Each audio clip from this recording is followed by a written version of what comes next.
sa patikim-tikim.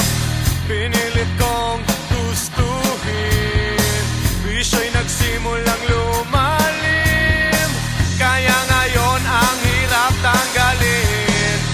Kabilin-bilinan ng lola, huwag nang uminom ng serbesa.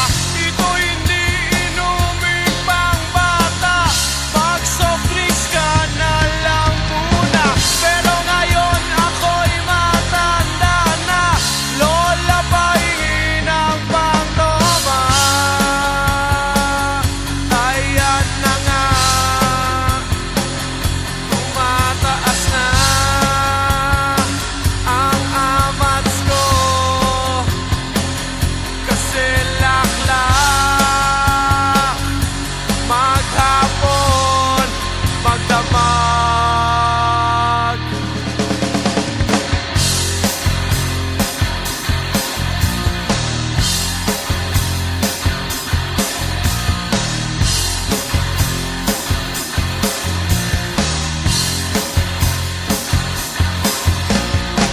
Di bali nang hindi kumain, basta may tomang nakahain.